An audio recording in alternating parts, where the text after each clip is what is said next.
Good to go. All right, April, thank you for being here, and let's get this started. I'll hand over the reins to you and you can take it from here. Wonderful. Thanks, Prerna, for having me with you. Tonight, we're going to talk about social emotional development in outdoor classrooms. This is a topic that's near and dear to my heart. My name's April Zyko.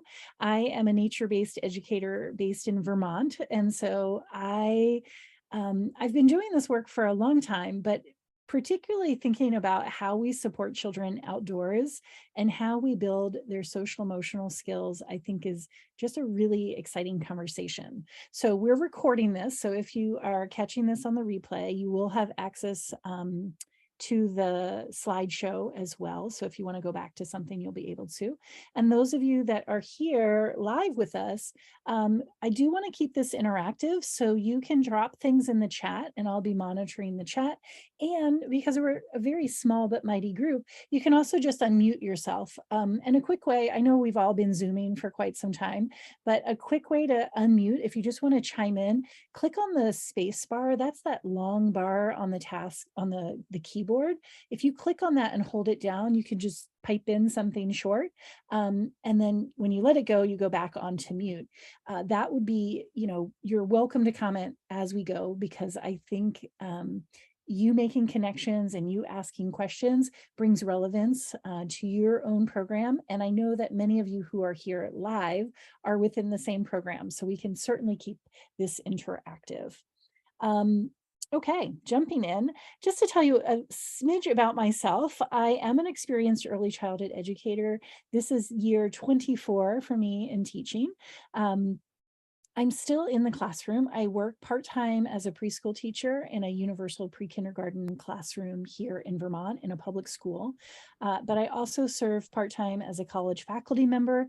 I teach courses for undergraduate students as well as graduate students here in Vermont. And I lead lots of different professional development. Really, the sweet spot for me to talk about is nature-based approaches and really art. And both of those things, I feel like nature-based and art just really support children being able to express themselves.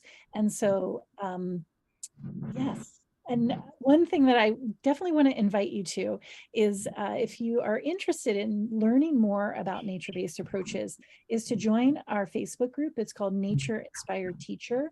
And I can later, I'll put that in the chat so that you can have a link to it.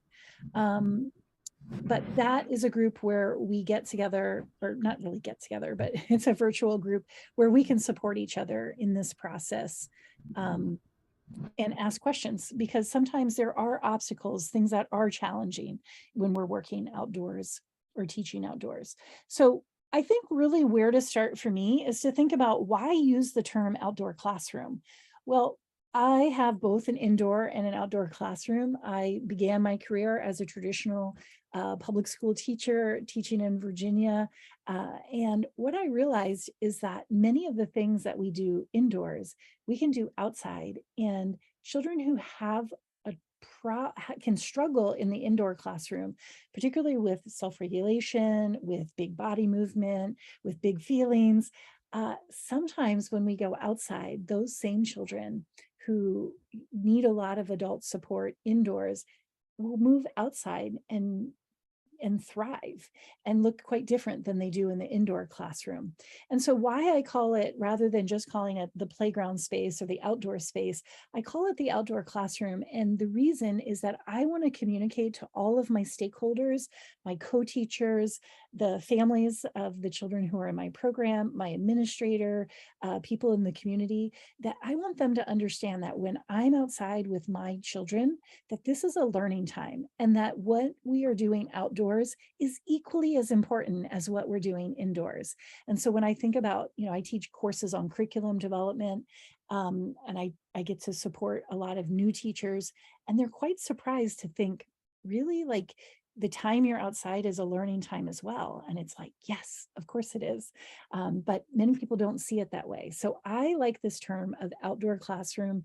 But tonight, I want you to see the slides and the photos that I selected for tonight, I think it's important to understand that an outdoor classroom can look like a lot of different things. And sometimes when we hear that word, or we look, into Pinterest at nature-based programs, or we look online at, nature-based approaches, we can really see more of like a forest school model. And so if you're in an urban area, you think, well, this isn't for me. But actually, nature-based approaches can be taught in a wide variety of settings. And when we kind of focus in on what we do have and think about how we can support children's development, by really building both relationships and building the space in a way.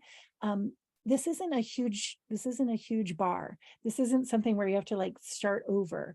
And so hopefully by the end of tonight, you're like, oh, I've got some good takeaways, some things, that little shifts, little things that I can do that can improve my space. So we've already done a little bit of this, but it would be a couple of you joined in after we kind of finish talking. But I would love in the chat, this just helps me to know who's here tonight, those of you that are here live. If you could drop your role, are you a teacher, a director, a mentor? What is your role in your program? And in general, where are you? I know many of you are coming from Texas. And so I tried to eliminate most of my photos of Vermont's 5 months of winter, try to focus on things that look more like your space. So role in your location. And then I'd love to know, kind of give yourself a number uh, from 0 to 5 about your comfort level in teaching outdoors. 0 is like, no way, there's bugs out there. It's particularly hot this time of year. I'm not comfortable out there. I certainly don't want to be out there if I don't have to. That's a 0. To, 3 would be sort of, there are some challenges, but you can see some of the benefits. And then 5 is, are you kidding? I'd be out there all day if my team supported me to do that. So I'm going to be quiet for a moment so you can drop that in the chat. And this will just help me to know who's here.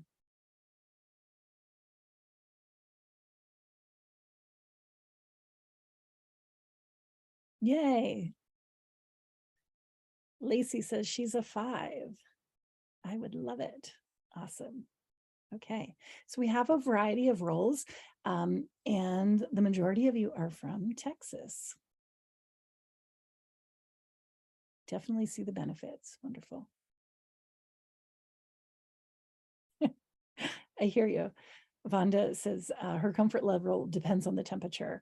And when I look at the summer temperatures in Texas, I think, wow, I think my number would change really quickly.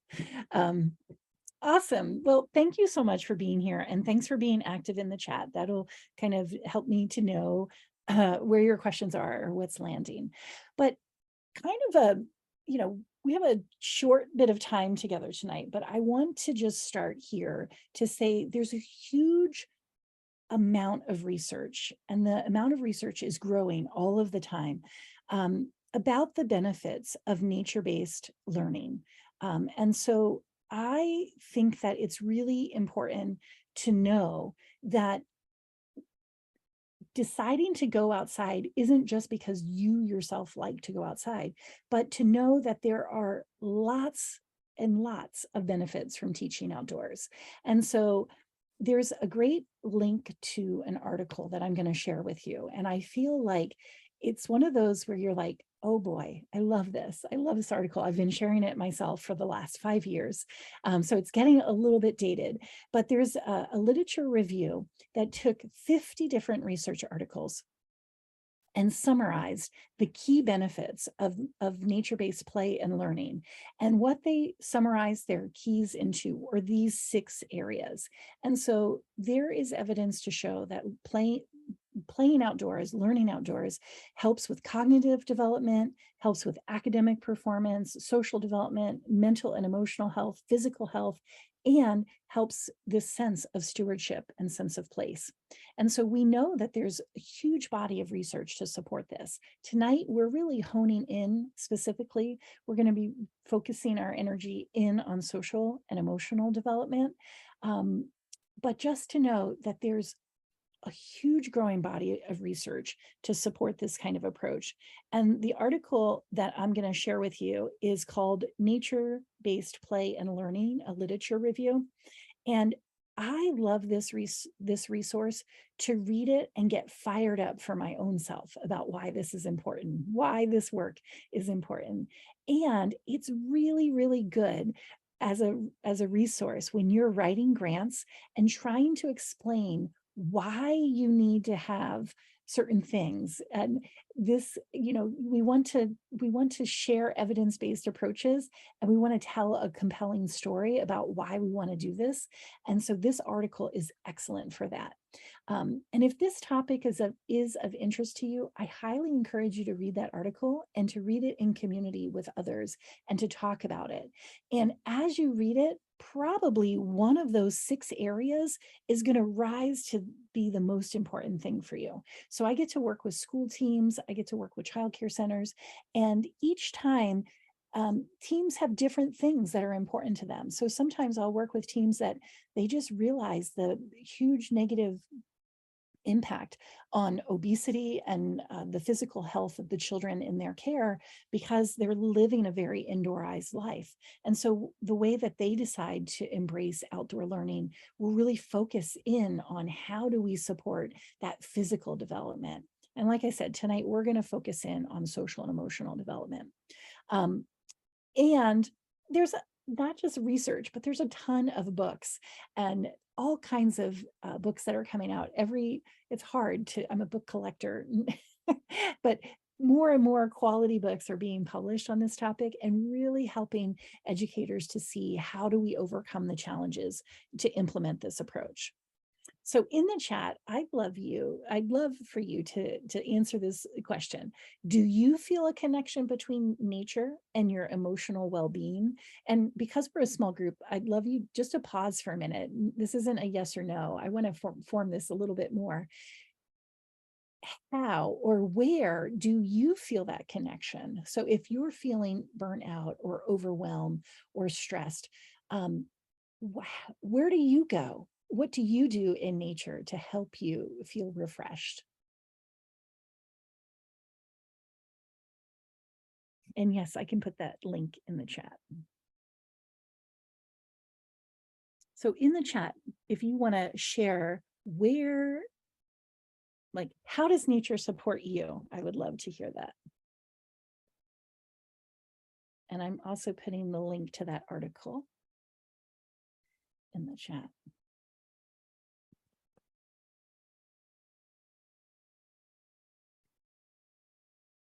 And I also put a link to the Nature Inspired Teacher Facebook group that's of interest. Okay, thanks, Lacey. She says, I kayak in the mountains. It's the best I ever feel. Micah says, going for a walk on a hiking trail. I can relate to that one. I do a lot of hiking. Awesome. Okay. Fantastic. Well, to me, I grew up outdoors and I've always felt a connection to nature. And it's been a huge part of my life since forever.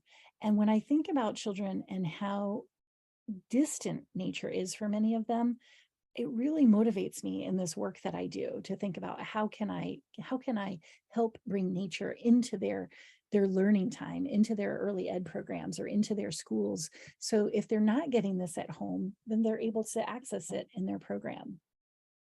Yeah, awesome. Walks and hikes, going to parks and other places with beautiful environments, being in nature takes you away from the stress and the work. Yeah, just being in a green space, even just for short periods of time. Some recent research shows even 5 to 10 minutes outdoors can have a positive impact on our own mental health. And so tonight we're talking about children, but this is equally as important for adults. Yeah, going for a walk at the lake. The sound of running water brings me back to center, laying in the grass or dancing in the rain. Awesome. Yeah, it brings you back to something that you did in childhood. That's great.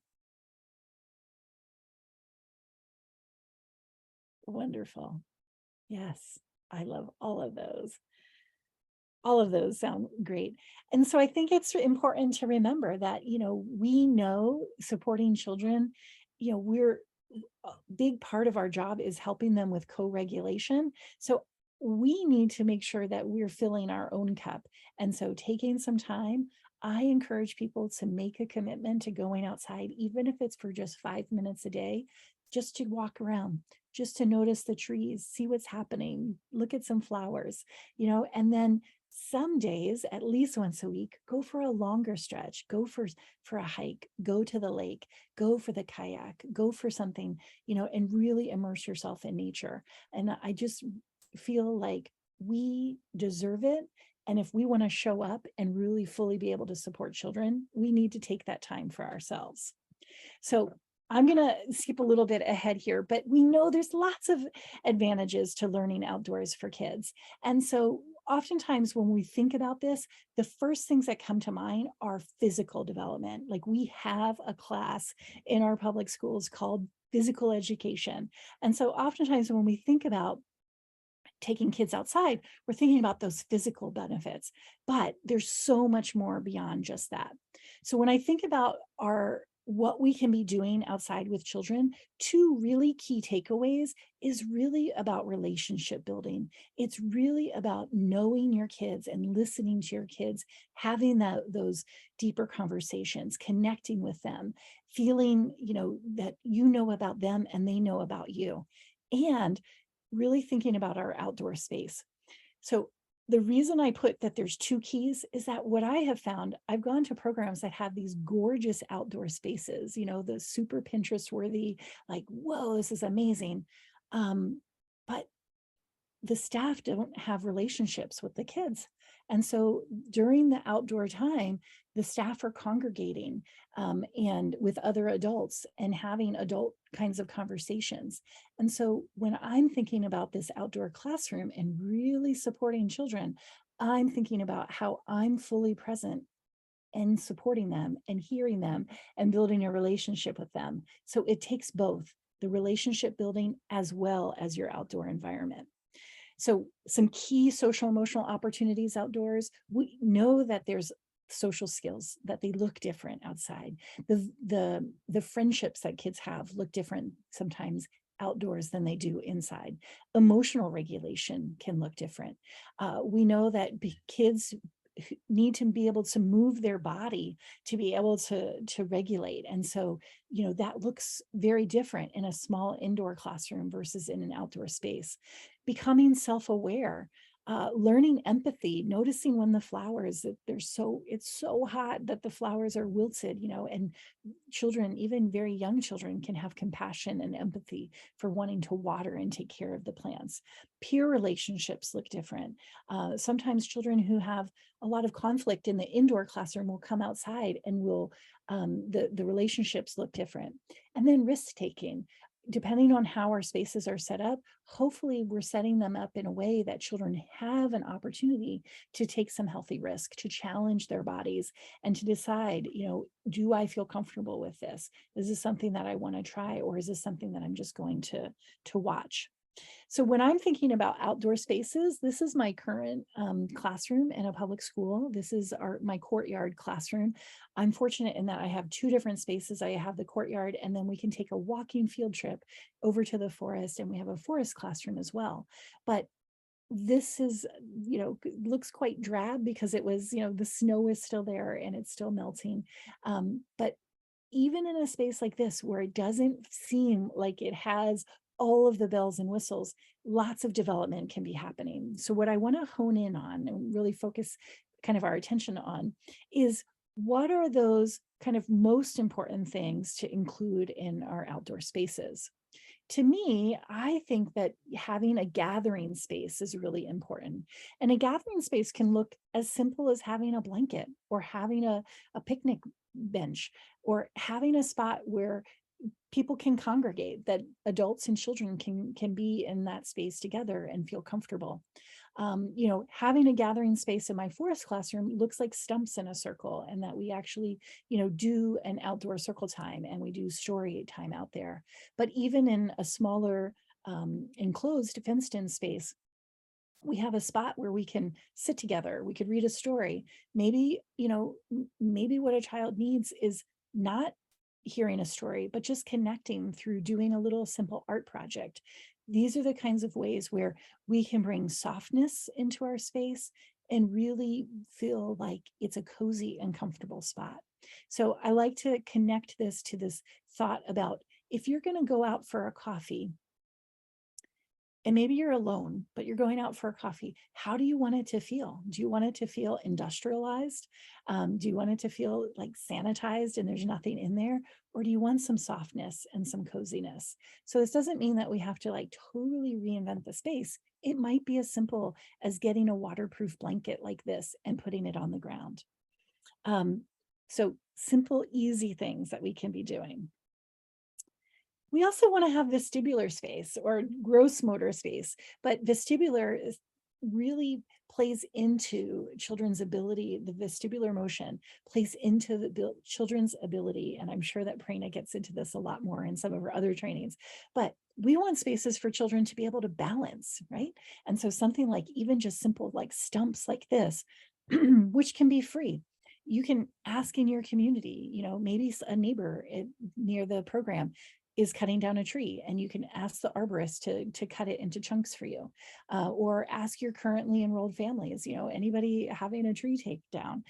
These are some materials that we're looking for. This isn't expensive, but even just having stumps like this. Now the stumps can be short too. So, in our programs where we have infants and toddlers, we can have stumps in their space as well. Sorry, my voice is a little hoarse, but having even shorter stumps can allow greater access for a wider variety of children or ages of children. But we want to create opportunities for children to move their bodies. So it's happened to me where I've gone, I used to observe new teachers who were working in their internships, and I would go and visit, and it was like the outdoor space was barren. It was like there was nothing there for children to do. And then they're wondering, why are we having such behavioral issues? Gosh, we really have to, come up with a behavioral plan for this child. And it's like, or we need to look at our space and we need to create these opportunities for children to move their bodies. So thinking about what can you do in your space for children to balance, to jump, to spin, to swing, to rock, to roll, like rolling down a hill is amazing. I one of my outdoor classrooms at a private childcare center that I worked at, we put a big pile of dirt and mounded it, and so that it was like a hill that kids could roll down. And being able to have that hill just meant that they could move their bodies in different ways. And so be thinking about how, take a look around your space and go, what else could we add so kids are getting more movement in their days? And that will have a positive impact on their overall health. This is obviously a picture in wintertime, but it's so funny how sometimes a child who's very timid and very worried about even doing something simple, like moving from stump to stump, how given time, their confidence shows up, they decide to take a risk. And so this little girl in the fall was so afraid of getting on, simple stumps, to just a few weeks later, not only is she comfortable moving from stump to stump with confidence, but doing it with snow and ice on them. And so what I like to think about is when we create the environment for kids that they can challenge themselves as they feel comfortable, then they grow into these children who have more confidence and take on more risks. Having sensory spaces. So, this can look like a lot of different things, but sand, having kids to be able to have their hands in materials. So whether it's sand or mud or soil, like a digging area, our raised beds when for parts of the year when we're not growing things in them, the children are just digging in the soil. Having a leaf pile, having a water table, having natural loose parts, or having snow, whatever the natural elements that you have, having children to have the opportunity to have their hands in it and to experience it. And so this can look as simple as expanding your sandbox area so that more children can play in it. It could look like increasing, the kinds of materials that we have in our mud kitchen so that kids can play with soil and can play, with mud and dirt. Or like in the right picture, this was leaves that had been crushed up and were on top of our raised beds as we were putting them to sleep in the fall. And it was just such a great play material for kids that it was very lightweight, and the properties of it acted very differently. But sensory play is wonderful for children for exploration, and all kinds of things are happening there. Even taking language samples, when children are playing with natural materials, you'll hear unique words that you don't hear them talk about at other times. Ideally, in our outdoor spaces, we have access to trees, or that we can see trees, maybe if they're not in our fenced in area, but that we have access to green space. There's lots of evidence to show that, there is a positive impact on looking at trees, even if we're not touching the trees, but that having access to trees is really important. And of course, trees provide shade.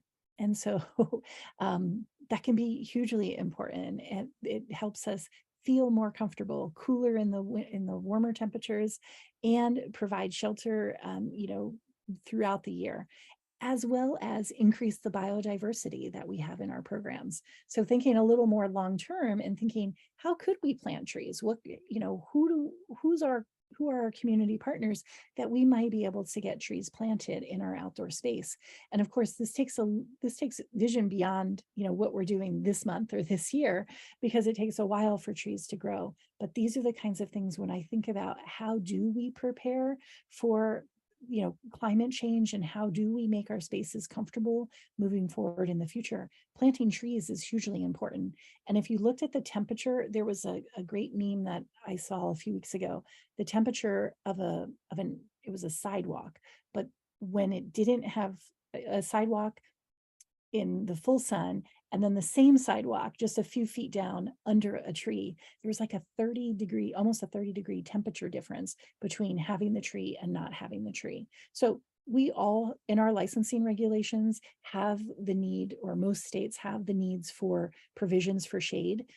It doesn't mean that you have to have a tree, but thinking which would you want to hang out under? Would you want to be under a tarp, or would you want to be under the cool tree with all of the additional sensory experience of hearing the leaves rustle and seeing the color? And if it's a deciduous tree, getting to see the leaves fall in the autumn and them sprout again. All kinds of teachable moments there, I think. Having garden spaces.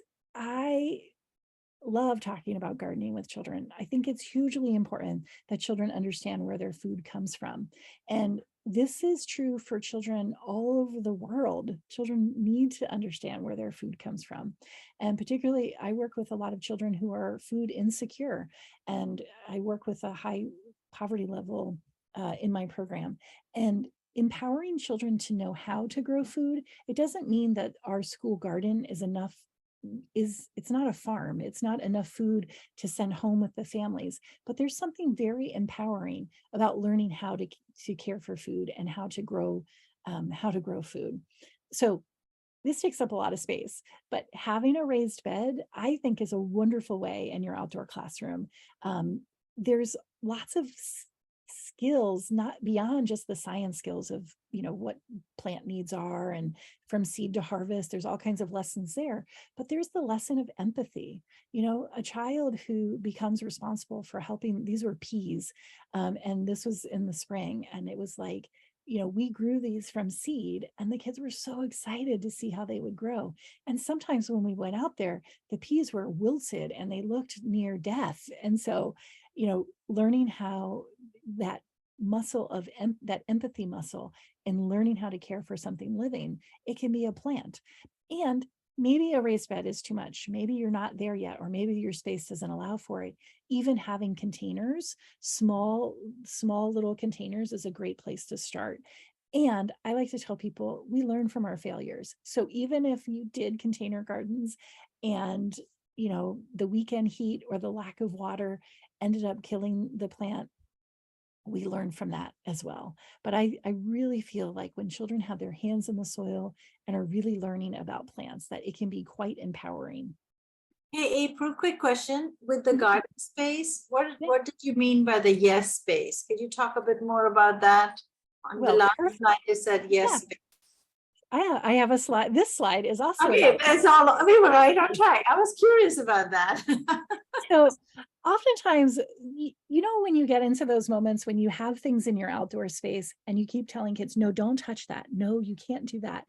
We're not allowed to. So a yes space to me is creating spaces that everything that's there for the children is a yes space. Now we can set boundaries. So these flowers, these black-eyed Susans, is a great example.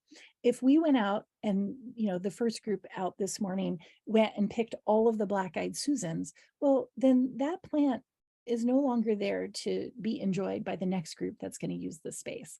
And so we can create boundaries, but we want to really think about, I like to think of the outdoor space as like a hands-on lab. We want kids to be touching it. And so, yes, in the garden in particular, that means that they're going to be picking things or that there might be some damage to plants, but we want their hands to be on the plants. We want it to be a sensory experience. And so when I'm thinking about yes spaces, I'm thinking about making spaces so that kids can be engaged and be touching and be, rather than, well, we can only look at it. Put your hands behind your back and only look with your eyes.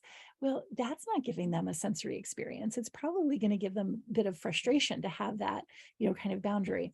So what I like to think about is, if in my outdoor space, I'm frequently saying no to something, that's an indication to me that I need to shift something. If it's a no, then maybe that thing doesn't need to be in our fenced in area. Maybe that needs to be somewhere else.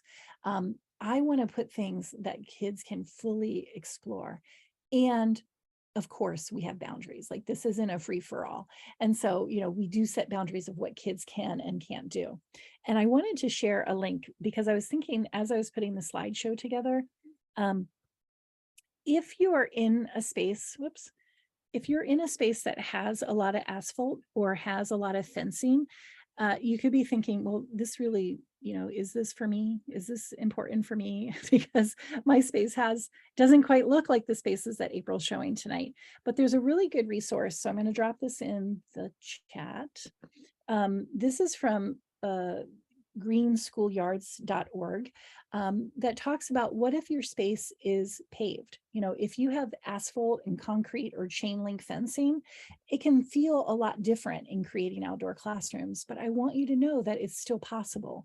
And I think that even though it feels a little bit harder, we can soften it up by the things that we bring into the space. And so if that's, an obstacle for you, I encourage you to check out that link.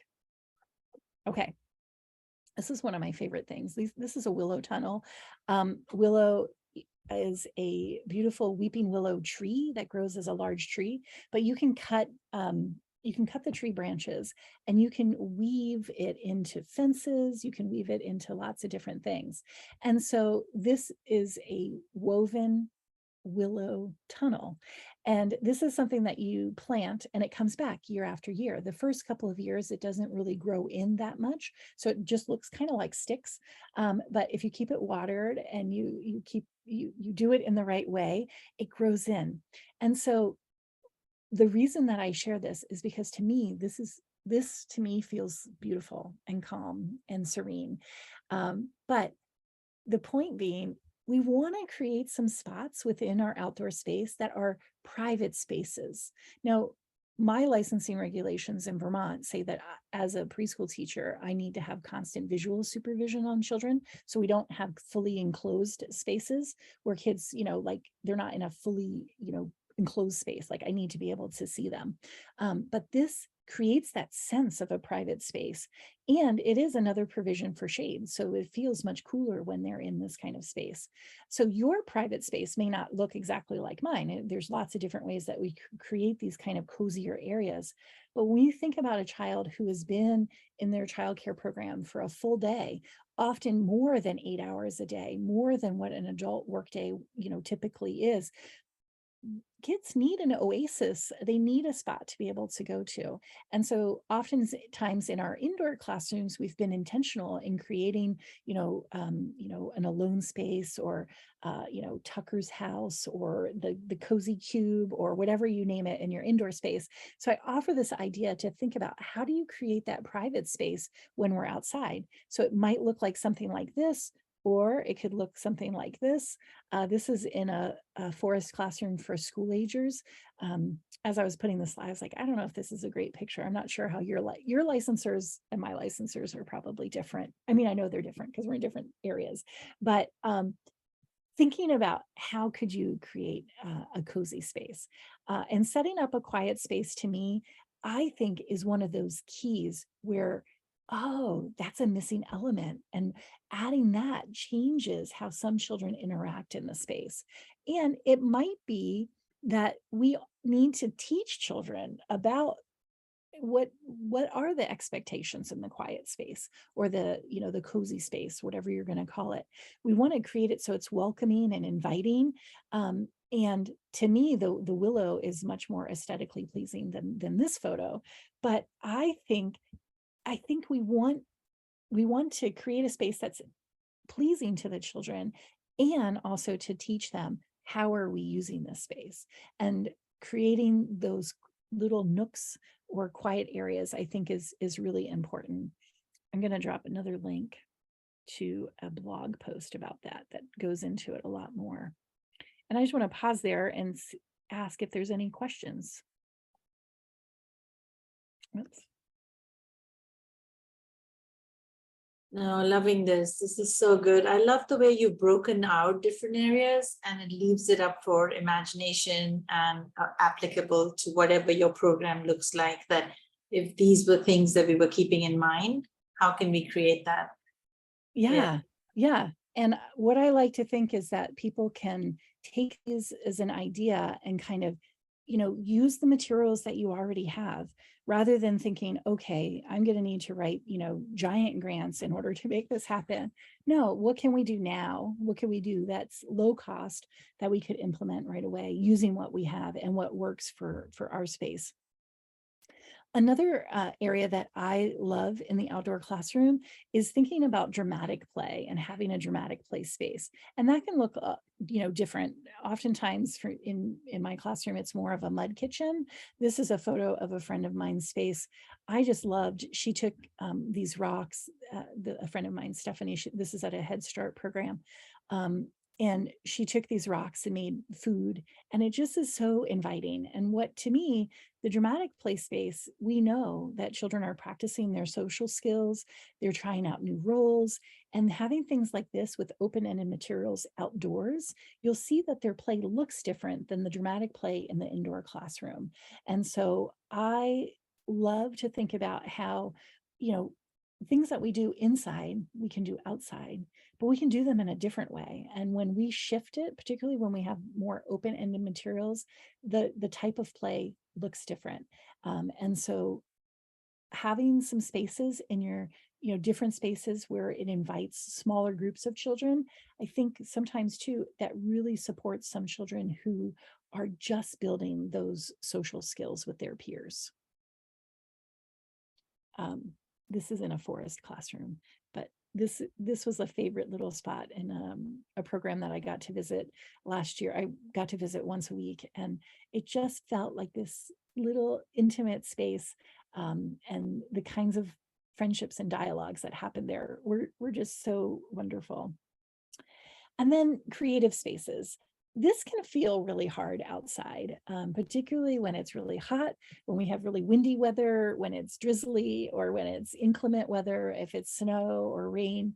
But thinking about, how do we foster creativity outside? Having something like easels right on the fence is a really simple way. Children can paint directly onto the easel. And if you're in an area that gets rain, the rainwater can actually wash the easel for you. And if that doesn't happen, you can use a hose to wash it off. But I love to think about ease of use and independent materials that I can bring outside for children. So, if we are bringing like tons of materials outside with us every day, it's going to be very laborious and it's going to be hard for us and it's going to not feel the same kind of joy. So I like to think about, maybe art materials is one, we're bringing a basket or a little bin of a small amount of materials, and kind of rotating out the materials is one way to boost creativity.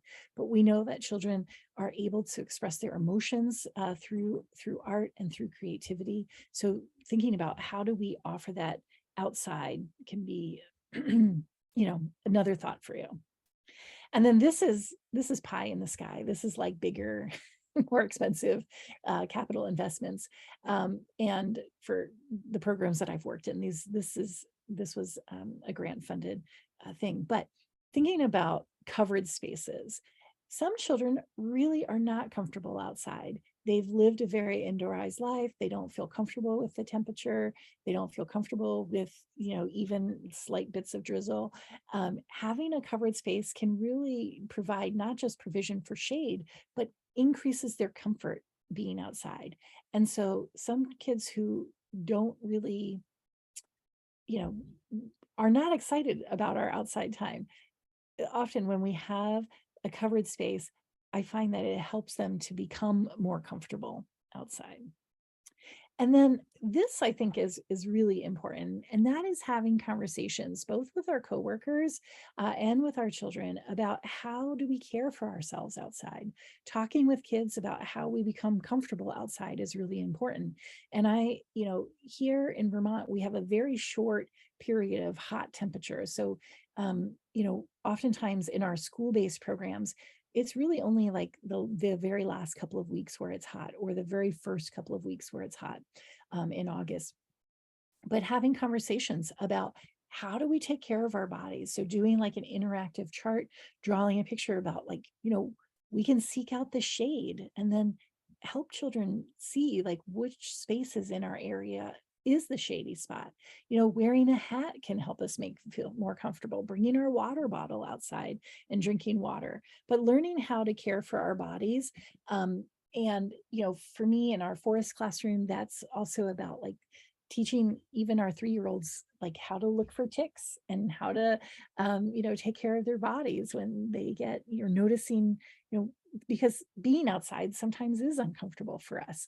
And having these conversations with the other adults is important as well, because if we want to be outside for extended periods of time, we ourselves need to feel comfortable out there. And so what kind of clothing do we need to feel comfortable in each season? And so often the conversations about gear and getting kids outside, those are really important conversations, but also thinking about gear and comfort level of the adults in our program is equally as important.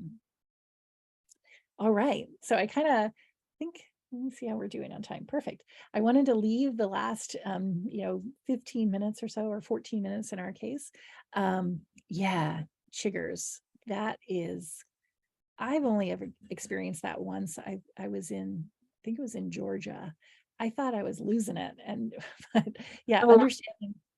Yeah, we got hit with chiggers, our entire family. We went for walks and hikes in Oklahoma, and even the babies and the children, we were all covered in chiggers, and we learned so much about them. So yeah, yeah, how to yeah. take care of ourselves outside chiggers. And I think and then it's like, okay, now we know about chiggers, and now we can share this information with other people to make sure that they're comfortable as well. I'm going to stop screen sharing here in a second, but I did want to, I am going to share the slide deck with you. So those of you who are here live, I'm going to drop the link in the chat. But the best way to kind of, if you're interested in sort of keeping in touch or continuing to think about how do you bring more nature into your programs, I invite you to check out my Facebook group, which is Nature Inspired Teacher, and it's with teachers all over the world. We have 9,000 members. It's a free Facebook group, but asking questions in there and asking people to share, people will post photos. Whoops, not what I wanted to do. People will post photos and ask questions and get support from other educators, because the truth of the matter is that teaching outside can be challenging, and learning how to overcome some of those obstacles to make it feel easier for us is really important.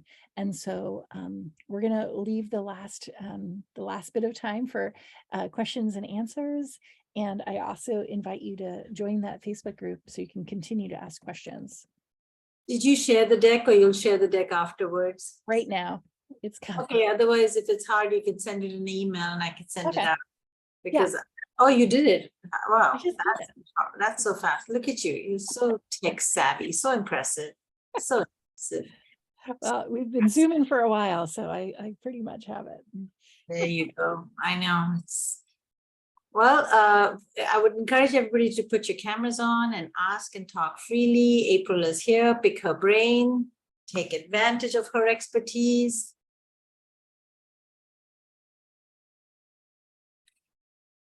While folks are getting ready to talk, I just want to thank you. This was amazing. I was taking notes like crazy. I was like, yes, this is so helpful. You're making it so easy to, create. So open it up to others to talk. I think it was nice kind of getting a overview of what we have and what we don't have, because I feel like that's something that we've talked a lot about on our like school age side of the building, a lot of like how to revamp things, because a lot of it like they're bored with, or they are just kind of like not interested in. So I think that was nice to just kind of be like, oh my gosh, new ideas. So yeah. And I tell people, the idea too of like kind of creating a vision of what you want the space to be like, and to know that naturalized play areas are sort of evolving and ongoing. And so, you might be like, oh, it looked so good last spring. What happened? It's like, we have to keep refreshing it too. But yeah, noticing what's missing and working on that, I think is a great action step. That's one of the things that we've been thinking about with, we're in the middle of working on getting some outdoor classrooms, and we went to the Nature Explore conference. And so we went to several different centers that had outdoor classrooms, and they didn't look nearly as beautiful as the ones that they show on, on the slides and the pictures. There was a lot of, like I said, just the season, a lot of them didn't have grass. They were very used, and you could tell they were very loved environments. But that made us feel a little bit better that, like I said, because you see all these beautiful, outdoor classrooms with all the grass and the beautiful trees and all of that, but a lot of them didn't fit that image at all. Mm-hmm. Absolutely. And, if a space has like beautiful lush grass, you have to ask the question, like, who plays here? Because most childcare centers, we're going to have packed in soil, that very like patchy kind of grass. And it's like, that's the evidence that play has happened here. These beautiful Pinterest photos, it's like, no. And last spring I did a workshop on mud kitchens, and I shared in there, I have this beautiful mud kitchen, one of those Outlast from Community Playthings, and the kids never play with it. It's like the Cadillac of mud kitchens, and they go over to the raised beds and they dig in that, and it's like, that's the reminder, oh, I don't need to wait for the teacher catalog, or I don't need to wait to have $20,000 to build this thing. I could bring in some pots and pans and kind of get started tomorrow. Yeah, definitely. And some of the environments were small, they weren't all big forest areas or anything like that. They were really small little areas. Yeah. I think in a lot of the programs that I work with up here, we're in a rural part of, well, Vermont is rural anyway, but particularly rural area. And a lot of us up here have these big forest classrooms, and it's like, we just take that for granted. But I have worked with a lot of childcare centers where it's very small. It's just the amount of square footage that they have for the number of children they have. And so it's like, yeah, but we can make these little intimate spaces, like having a little cozy area and having this over here, kind of, even in a small space, we can do that. Yeah. Thank you. You're welcome. Thanks for being here. Hey, April, I was curious about the Willow Tunnel. Did you do that yourself? And is it easy to do? There's tutorials online to tell you. There's certain times of year, and I couldn't tell you the months that would work for those programs that are in Texas. Here in Vermont, it's in the spring when you need to plant it. I didn't plant that. We actually worked in partnership. Years ago, I started a nature school at a public museum, or a nonprofit, museum. And at the museum, they worked in partnership with an arborist who helped create that. And so I didn't build that, but I do know a lot of people who have just watched YouTube tutorials on willow tunnels. And it's as simple as you need to know when to do it, but you cut the willow whips from, if you have access to weeping willows, and you plant them. And if you don't have access to that, you can purchase them as kits. You can look online and find something kind of local to you. And you can purchase the willow kits and then build them that way. I'd be curious if it works in Texas. Is it too hard? Like, I don't know. Yeah. That would be a great question to ask. We could ask it in the Nature Inspired Teacher. I know we have some Texas educators in there. Yeah, I don't know. I loved all the natural materials because outdoor play equipment for children is often plastic, and because that's durable in the weather. Absolutely. But the knowledge of the different types of woods, the cedars and so on, that last longer out of doors is important. Yeah, that's true. So things like, so what I like to tell people is, hardwoods are going to last longer than softwoods, but whatever you have access to that people will bring to you, use the things that you have. And so if someone is cutting down a tree and it's free for you, get them. And what I have found is, particularly like for wood, if it's in an open area, so like if I make a meeting area of stumps and it's in an open area with sun, it's going to last a lot longer than if I put it in a shady, wet kind of area, because it's going to rot a lot quicker. And then I like to tell people it's also learning about science and decomposition. And so there definitely is a time when you're like, okay, my licensor's not going to be thrilled that this thing is growing what looks to be like fungus. I'm going to need to get rid of it and compost it. But often those materials for me last at least like 2 to 3 years in wet areas and 3 to 5 years in dry areas.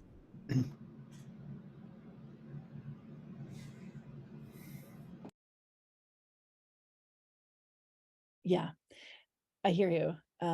Yeah, in the chat, a lot of things are dying because of the drought. And I mean, that is so true. Here in Vermont, we've had a lot of flooding this year.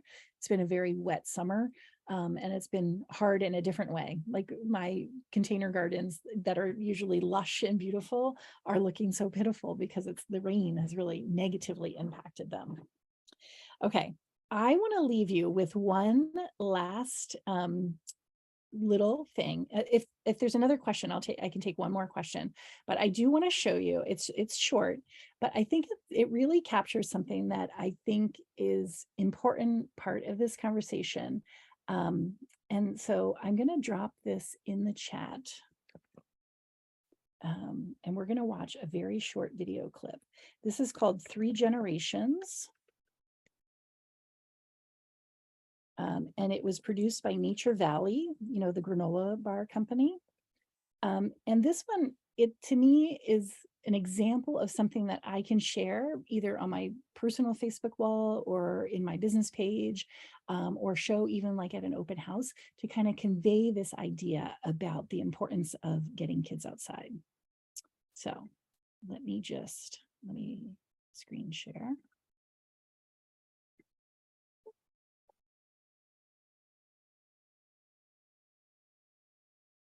When you were a kid, what did you do for fun? So we'd go blueberry picking, for instance. Just so cute. We grew watermelons, plantains. I found an old sign which was big enough for me to sit on. It made a great toboggan. It was very slick, very fast.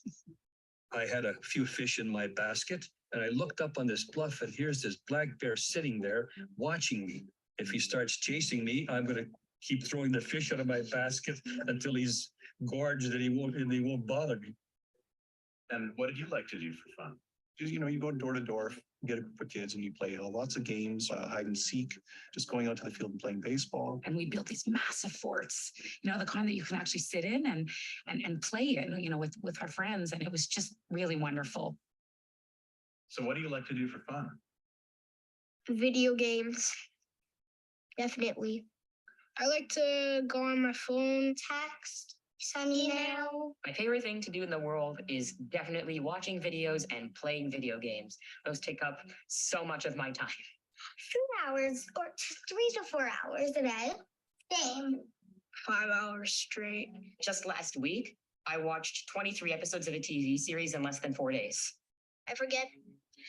I'm in a house. I have parents. I have a sister. I have a dog. I just think I'm in the video game. I completely get lost. I would die if I don't have my tablet.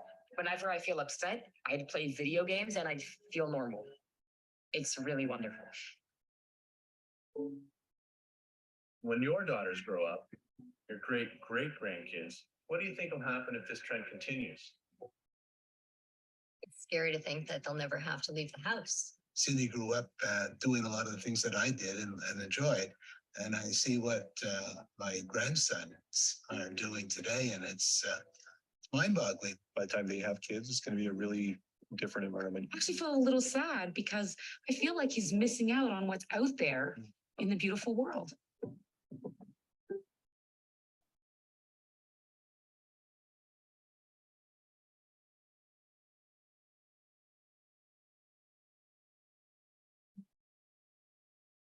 That special connection with nature, I think it's innate in all children, but needs to be nurtured.